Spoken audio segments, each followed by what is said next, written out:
11 Asia-Pacific countries committed to go ahead with Trans-Pacific Partnership. Can America first thinking restore US leadership in Asia? Do you think the US is losing to China in Southeast Asia? It is said that there is no consistency in Trump's policies towards Asia. Critically analyze how the US can retain leadership in Asia. GS Paper 2, Effect of Policies and Politics of Developed and Developing Countries on India's Interests.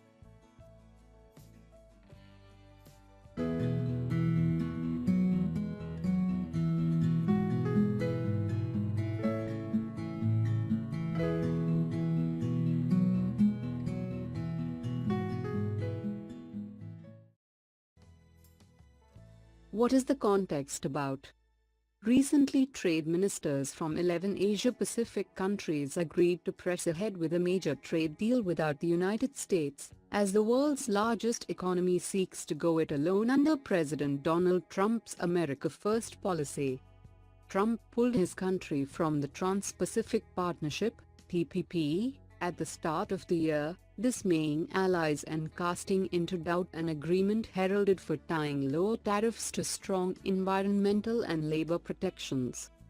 Donald Trump's America First policy means the United States will become less and less a player in the fastest growing and most dynamic region in the world.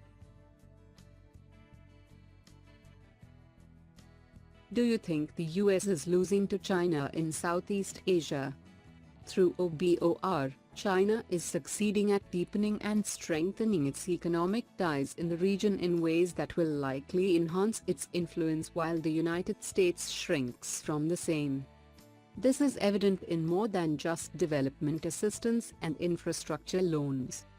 The Trump administration sees relatively little economic or strategic advantage in financing overseas projects and is willing to cede that ground to China. Chinese tech giants Alibaba and Tencent, both with market capitalizations of over $400 billion, are currently on buying sprees in Southeast Asia. All of this has opened the door wide for China to exploit American policy lethargy. By the time America realizes it has been caught flat-footed, it may be too late.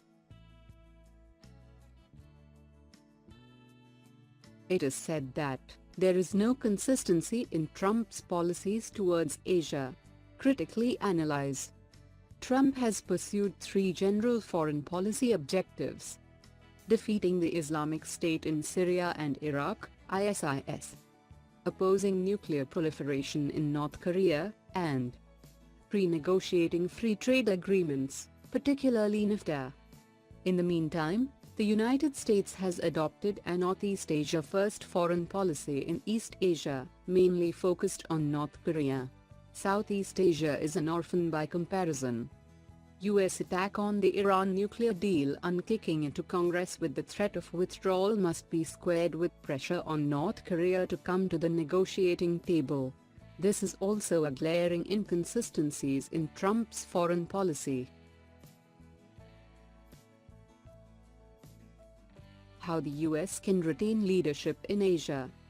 Developing its South China Sea strategy is one of the most urgent and challenging tasks facing the new Trump administration, and it is wise not to jump into an immediate confrontation with Beijing.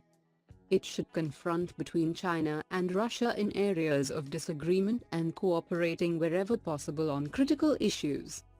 It should cultivate close allies such as Australia, Japan, and South Korea to support shared aims. It should concentrate on the importance of the unity and credibility of the Association of Southeast Asian Nations, ASEAN, for regional stability, as well as how to bolster US bilateral relationships with the 10 Southeast Asian member states.